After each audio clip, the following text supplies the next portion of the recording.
അത് ഞാൻ പറഞ്ഞില്ലേ, ആളെ മനസ്സിലാക്കിയപ്പോ ഒരാളുടെ ഒരു നേച്ചറല്ലേ, ആളെ ഞാൻ മനസ്സിലാക്കി. കാരണം താങ്കൾക്ക് ഈ ഒരു ആരോപണം വരുന്നു, അപ്പോൾ സമാനമായ രീതിയിൽ തന്നെ ഈ ആരോപണത്തിന്റെ മുന ഉദുമ കാസർഗോഡ് MLA-മാർക്കെതിരെയും ചൂണ്ടപ്പെടുന്നുണ്ട്. പക്ഷെ എന്തുകൊണ്ടാണ് ഇത്രയും സമയമായിട്ട് അവരുടെ ഭാഗത്തുനിന്ന് ഒരു പരസ്യം?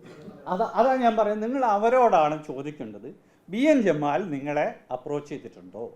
BN ജമാൽ എപ്പോഴാണ് നിങ്ങളുടെ അവസാനമായിട്ട് കണ്ടത്, അല്ലെങ്കിൽ എപ്പോഴാണ് വിളിച്ചത്? ഞാൻ ഇപ്പോഴും പറയാം, മാർച്ച് 22 രാത്രി, ഞായറാഴ്ച ആയിരിക്കണം, 9:30 മണിക്ക് K. നീലകണ്ഠൻ അദ്ദേഹത്തിൻ്റെ നോമിനേഷൻ തയ്യാറാക്കാൻ കോട്ടിക്കുളത്തുള്ള എൻ്റെ വീടിന് സമീപമുള്ള ഓഫീസിൽ വന്ന് ഇരിക്കുമ്പോൾ വരും എന്ന് പറഞ്ഞ സമയത്താണ് ഇവിടെ ഗസ്റ്റ് ഹൗസിൽ വെച്ച് എന്നെ നെല്ലിക്കുന്നും കലക്ടറമ്മായനും മറ്റു പാർട്ടി പ്രവർത്തകരൊക്കെ ഇരുന്ന് എന്നെ വിളിക്കുന്നത്. ഇവിടെ വന്ന് അത് വെരിഫൈ ചെയ്ത് തിരിച്ചു പോയിട്ട് അവിടുന്ന് ഒപ്പിട്ടിട്ട് വിടുകയാണെങ്കിൽ അതാണ് അവർ ലാസ്റ്റ് മീറ്റ് എന്ന് പറയുന്നത്. അതാണ്.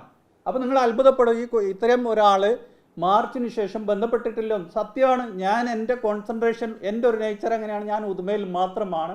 അവിടുത്തെ ഒരു പെർഫെക്ഷനിസത്തിന് വേണ്ടിയിട്ട് ഞാൻ ഉദുമയിൽ മാത്രം കോൺസെൻട്രേറ്റ് ചെയ്തു. കാസർഗോഡ് പോയിട്ടില്ല, മഞ്ചേശ്വരം പോയിട്ടില്ല.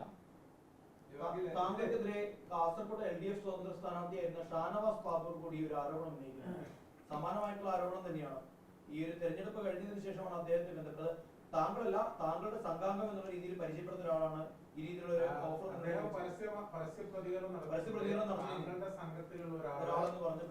എനിക്ക് ഒരു സംഘമില്ല, ഒരു സംഘവും എനിക്കില്ല. സാധാരണ ഇലക്ഷനുമായി ബന്ധപ്പെട്ട് വരുന്ന ആരോപണങ്ങൾ വോട്ടർമാർക്ക് കാശ് കൊടുക്കും, ഇത്തരം സംഗതികളാണ്. അതെ, പക്ഷേ ഇത് വളരെ ടിപ്പിക്കലായ പെക്യൂലിയർ അലിഗേഷൻ ആണ്. കാരണം BJP നടത്തുന്ന ഒരു ഹാക്കിങ്ങിനെ മറു ഹാക്കിംഗ് നടത്താൻ വേണ്ടി എന്നൊക്കെ പറഞ്ഞ് ഞാൻ ആർക്കും മാത്രം മനസ്സിലാവാത്ത. അതാ ഞാൻ ചോദിക്കുന്നത്, ആർക്കും മനസ്സിലാവാത്ത എങ്ങനെയാണ് ഈ ഹാക്കിംഗ് നടക്കുക? ഞാൻ ചോദിക്കുന്നത്, ഈ മറു ഹാക്കിംഗ് എന്ന് പറയുന്നത്, നമ്മൾ കുറേ വാർത്തകൾ ആ സമയത്ത് വായിച്ചിട്ടുണ്ട്, നമ്മൾ ക്ലാസ് കൊടുത്തിട്ടുണ്ട്. പേരാമ്പ്രയിലെ സ്ട്രോങ് റൂമിൽ മറ്റേ ഉദ്യോഗസ്ഥന്മാർ കയറിയെന്നോ ലാപ്ടോപ്പുമായിട്ട് കയറിയെന്നോ അങ്ങനെയുള്ള ആ ചർച്ച വന്നപ്പോൾ ഞാൻ ഇവിടെ പലരോടും സംസാരിച്ചിട്ടുണ്ട്. ഇങ്ങനൊരു ഹാക്കിംഗ് ന്യൂസ് ഇങ്ങനെയൊക്കെ കേൾക്കുന്നുണ്ട്, നമ്മൾ കാവൽ ഏർപ്പാട് ചെയ്യണം. കാരണം വലിയ ഗ്യാപ്പാണല്ലോ, കൗണ്ടിങ്ങും പോളിങ്ങും തമ്മിലുള്ള ഗ്യാപ്പ്. നമ്മൾ അവിടെ നമ്മുടെ ആളുകളെ നിർത്തണം, കാവൽ ഏർപ്പാടാക്കണം. ഇതൊന്നും നടക്കില്ല എങ്കിലും നമ്മൾ വിജിലൻ്റ് ആവണം. ഇങ്ങനെയൊക്കെ കേൾക്കുന്നുണ്ട്, ഹാക്കിംഗ് നടക്കുന്നുണ്ട്, BJP ഇവിടെ ഹാക്ക് ചെയ്യുന്നുണ്ട്. തിരുവനന്തപുരത്ത്, പാലക്കാട്, പിന്നെ മഞ്ചേശ്വരം, കാസർഗോഡ് ഇവിടെയൊക്കെ ഹാക്കിംഗ് നടക്കാനുള്ള സാധ്യതയുണ്ട്, BJP ജയിക്കും എന്നൊക്കെ ഒരു റൂമർ അല്ലെങ്കിൽ സംസാരങ്ങളൊക്കെ ഉണ്ടായിട്ടുണ്ട്. അത് പലരോടും ഷെയർ ചെയ്തു.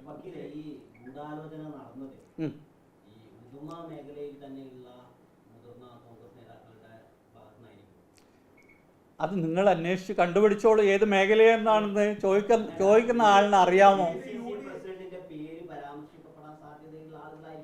ആരുടെ?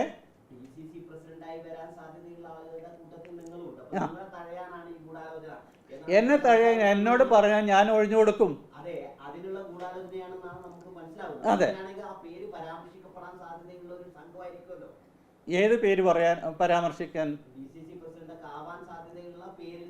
അതിപ്പോൾ നിങ്ങളാണ് പറയുന്നത്, നിങ്ങൾ തന്നെയാണ് പലപ്പോഴും കാണുമ്പോൾ എന്നോട് ചോദിക്കാറ്, നിങ്ങളല്ലേ അടുത്ത DCC പ്രസിഡന്റ് എന്ന്. ഇവിടെ ഇരിക്കുന്ന പലരും ചോദിച്ചിട്ടുണ്ട്.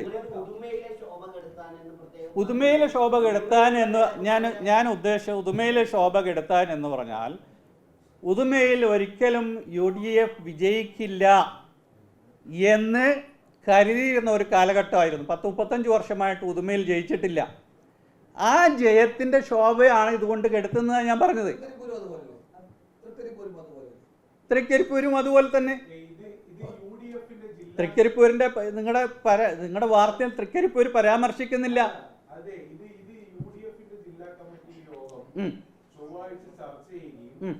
അത് സംബന്ധിച്ച് അന്വേഷണം നടത്താൻ സംസ്ഥാന നേതൃത്വത്തോട് ആവശ്യപ്പെടുകയും ചെയ്തു എന്നാണ് പുറത്തുവന്ന വിവരം.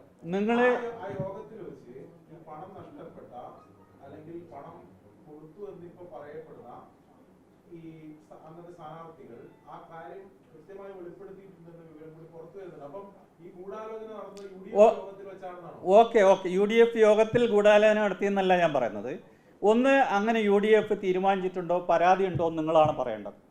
അങ്ങനെ പരാതി നൽകിയിട്ടുണ്ടോ? എൻ്റെ തിരിച്ചുള്ള ചോദ്യമാണ്. ആർക്കാണ് പണം നഷ്ടപ്പെട്ടിട്ടുള്ളത്? പണം നഷ്ടപ്പെട്ടവർ പറയണ്ടേ?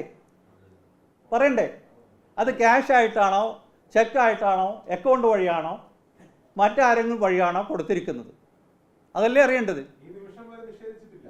ആര് നിഷേധിച്ചിട്ടില്ല? നിങ്ങൾ ചോദിച്ചോ? ചോദിച്ചു. തന്നിട്ടില്ല. നൽകിയെന്നും പറഞ്ഞില്ല.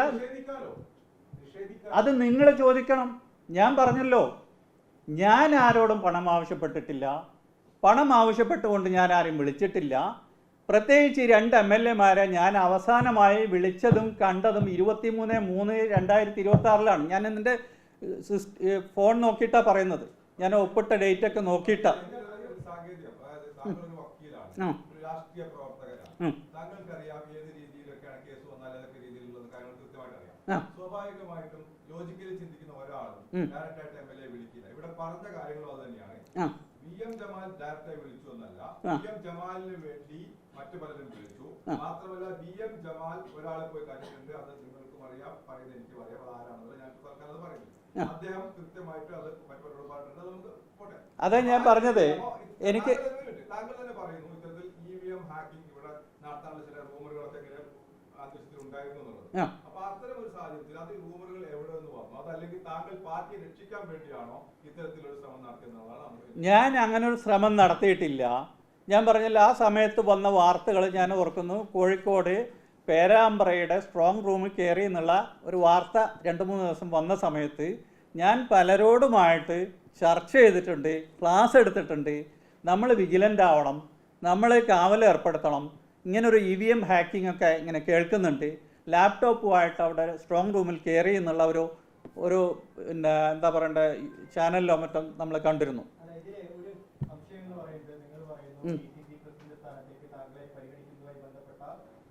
പ്രശ്നങ്ങളാണ് ഈ ഗൂഢാലോചനയ്ക്ക് പിന്നിലെന്നാണ് പറയുന്നത്. അങ്ങനെ DCC പ്രസിഡന്റ് സ്ഥാനത്തേക്ക് താങ്കളെ പരിഗണിക്കുന്നതുമായി ബന്ധപ്പെട്ട പ്രശ്നങ്ങളാണ് ഗൂഢാലോചനയ്ക്ക് പിന്നിലെങ്കിൽ ഈ പരാതി ഉയർത്തിയ ആളുകൾ കോൺഗ്രസ് ആയിരിക്കണം. പക്ഷെ UDF-ന്റെ ജില്ലാ നേതൃയോഗത്തിൽ ഈ പരാതി ആദ്യമായി ഉയർത്തിയത് ഘടകകക്ഷിയായ ഒരു നേതാവാണ്. ഘടകകക്ഷി പാർട്ടിയിലെ ഒരു നേതാവാണ്. അതാ ഞാൻ പറയുന്നത്, ആ ഘടകകക്ഷി നേതാവ് പറയട്ടെ, ഞാൻ ആര് വഴി സമീപിച്ചു എന്ന് പറയട്ടെ.